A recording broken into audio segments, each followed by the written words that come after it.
ህይወት ታዲን ለመመረዝ አላማ እያስደረገች ነው።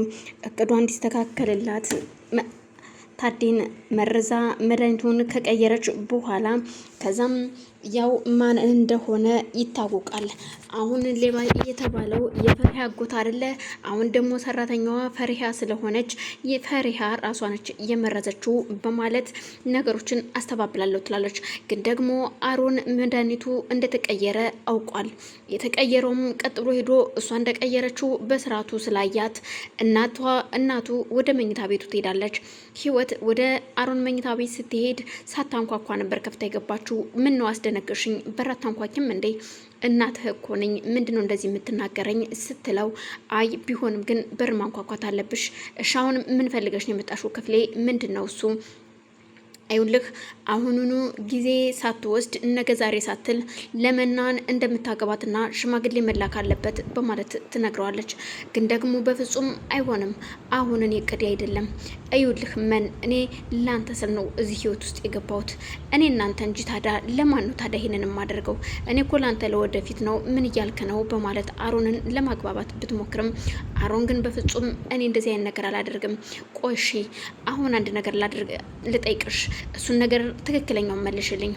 ለምንድን ነው የታዴን መድኃኒት እየቀየርሽው ሲላት፣ እኔ መቼ ቀየርኩኝ? ማን የቀየረበት? አላየውም። ምናልባት ያችው ፈሪሃ ትሆናለች።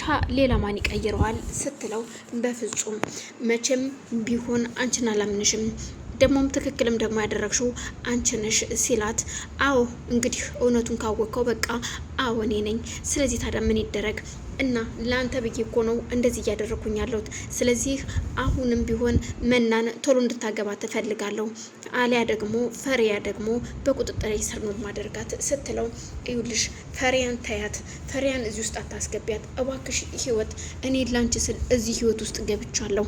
አልገባም ብዬ ነበር፣ ግን እኮ ላንተ ነው እንደዚህ እየሆንኩኝ ያለሁት። ምን አስበ ነው በማለት ህይወት አሮንን ስትናገረው፣ እሺ አሁን ምንድነው አርግ የምትይኝ? በቃ እሺ ለማንኛውም አሁን ውጭልኝ ከክፍሌ ይላታል። እናትህ ነኝ በስነ ስርዓቱ አዋራኝ፣ በቃ አዋርችሻለሁ፣ ለማንኛውም በኋላ አወራሻለሁ በማለት እንድትወጣ ካደረገ በኋላ ህይወትም እየተንደረደረች ከሱ ክፍል ወጥታ ወደ መና ክፍል ትሄዳለች። መና ክፍል ስትሄድ መና ቁጭ ብላ የሰርግ ፎቶች ልብስን እየመረጠች ነበር። መና ልጄ በማለት እንደ ድሮ ሳይሆን አሁን ላይ ፈገግ ብላ አንድ ነገር ልንገርሽ ትላታለች። ህይወት የምትነግራት በጣም መጀመሪያ ለምን እንደመጣች ስላላወቀች መና ደንግጣ ነበረ። እሺ ምንድነው የምትነግሪኝ? ጥሩ ዜና ነው ወይስ እንዴት ነው? አዎ ጥሩ ዜና ነው። ያው አሁን አንቺና አሮን ትዳር ልትመሰርቱ አይደለ? ቤተሰብ እኮ ልትመሰርቱ ነው ከዚህ በኋላ መናዬ፣ የኔ ቆንጆ ከዚህ በኋላ እኮ ባለ ትዳር ልትሆኚ ነው።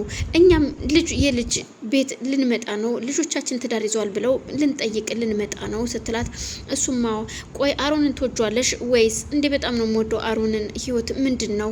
እንግዳውስ አንድ ነገር ልንገርሽ፣ እዩልሽ አሁን እኔ እና ታዴ እያረጀን ነው፣ እድሜያችን እየሄደ ነው። ስለዚህ አንቺ አሁን አባትሽን ሙሉ ንብረቱን፣ ቤቱን፣ ያለውን ድርጅቱን፣ ሁሉንም ነገር ባንቺ ስም እንዲያደርግልሽ ታዴን ጠይቂው። እያየሽው ነው፣ ታዴም እያቃተው ነው። ስለዚህ ሁሉ ነገር ባንቺ ስም እንዲሆን ለምን አትጠይቂውም? ትላታለች። በፍጹም ይሄማ ሊሆን አይችልም፣ የአባቴ ማለት የኔ እኮ ነው፣ ምን ችግር አለው ታዲያ በአባቴ ስም ቢሆንስ ስትላት፣ በፍጹም እንደዛ መሆን የለበትም። ከዚህ በኋላ እናንተ ልጅ ትወልዳላችሁ፣ ቤተሰብ ትመሰርታላችሁ፣ እንግዳ ይመጣል፣ ጓደኛ አለ። ስለዚህ እናንተ በዝቅተኛ ህይወት መኖር የለባችሁም። እኛ ደግሞ አሁን እድሜያችን ሄዷል። ስለዚህ ለእናንተ ነው የሚገባው። እናም ታዴን እንድታሳምኙና ጠይቂው፣ አንቺን ደግሞ እምቢ አይልሽም ታዴ ስትላት፣ እሺ በቃ እንደዛ ይሻላል ብለሽ ነው ህይወት? አዎ መና ጠይቂው ስትላት፣ በቃሽ እጠይቀዋለሁ የሚል ጥያቄ ነበር ያቀረበችላት። እሷም ደስ ብሏት፣ የኔ ሞኝ እኔ ለራሴ ለጥቅሜ ነው ልጄን ላንቺ አጋብቼ የምኖር ይመስልሻል? ልጄ ገንዘብ ከተቀበለ በኋላ አንቺን ባገባ ወደው መፍታት ይችላል። ስለዚህ ምንም ችግር የለውም በማለት እሷም ትታው ወታ ትሄዳለች። ፈሪሃም እውነት ህይወት የምትለው እኮ እውነቷን ነው፣ ስለዚህ አባቴን ጠይቀዋለሁ በማለት ታዴ ደግሞ ሳሎን ቁጭ ብሎ ስለነበረ ፈሪሃ ስለነበረች ቁጭ ብለው ነበር። እናም መና ከደቂቃዎቹ በኋላ ወደ ሳሎን ትሄዳለች። አባቷን ደህና ዋላችሁ ብላ ገብታ ካጠገቡ ቁጭ ካለች በኋላ አባዬ የሆነ ነገር ልጠይቅህ ነበር በማለት ጠይቃች። እኮ ምንድነው የምትጠይቂኝ? መናዬ ልጄ ምንድን ነው? አባዬ ለምን ንብረቱን ቤቱን በእኔ ስም አታዞርልኝም? ማለትም በቃ አሁን እኔ ብቻ አይደለሁኝ ልጅ፣ ስለዚህ በእኔ ስም አዞርልኝ። በቃ አንተ እኮ አሁን ትልቅ ሰው ነህ፣ እኔ ደግሞ ላገባ ነው፣ ትዳር ልይዝ ነው ስትለውም አንቺ ላንቺ አይደለ እንዴ ሁሉስ ነገር እኔ ጋር ያለውም እኮ ያንቺ ነው። ስለዚህ ምንም ችግር የለውም፣ አቸኩይ፣ ሁሉም ነገር ይሆንልሻል ይላታል።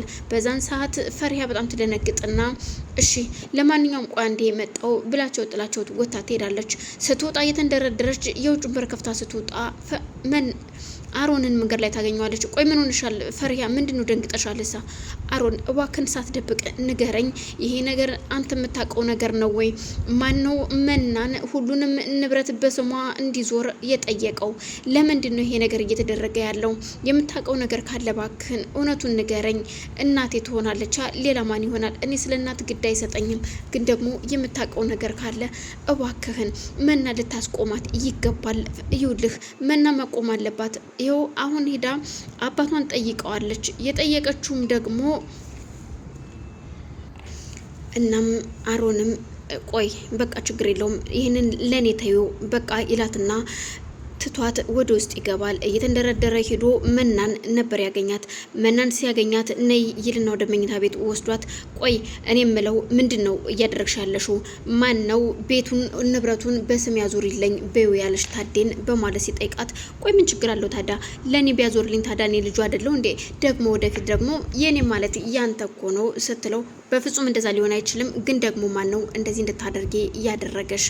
ሰላም ሰላም፣ ውድና የተከበራችሁ የቻናል ቤተሰቦች እንዴት ናችሁ? ሰላም ናችሁ? በያላችሁበት ሰላማችሁ ይብዛ። ይህን ቻናል የምትከታተሉ ላይክ፣ ሼር፣ ሰብስክራይብ እያደረጋችሁ እንድታበረታቱኝ ስል በአክብሮት ጠይቃለሁ። አመሰግናለሁ። እናም እሷም ግራ ተጋብታ ህይወት ነች እንደዚህ በያለችሽ ወይ ሲላት አዎ ባትለውም ግን ከአይኗ ላይ ስለሚታወቅ አዎ ጠርጥሬ ነበር፣ ያለሷ ሌላ ማንም እንደዚህ የሚል ሰው የለም በማለት ለህይወት ይደውልላትና ውጭ ላይ እንድትጠብቀው መገናኘትና ማውራት እንዳለባቸው ይነግራታል።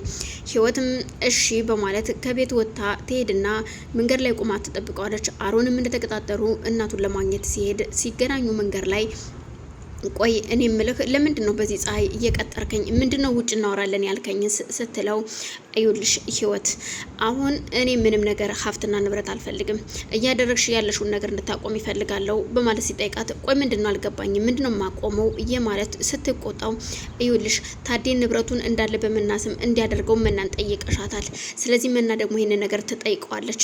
ይሄ ደግሞ ይሆናል እኔ ደግሞ ገንዘብን ሳይሆን ፍቅር ነው የምፈልገው፣ እኔ ደግሞ ፍቅር የለኝም። ስለዚህ እስከዛሬ ያደረኩልሽ ነው ያገዝኩሽ፣ ይበቃሻል። ካሁን በኋላ ግን ከነሱ ህይወት ውጪ፣ ሰውየውንም ተይው ለቀቅ አድርጊው በማለት እናቱን ይናገራታል።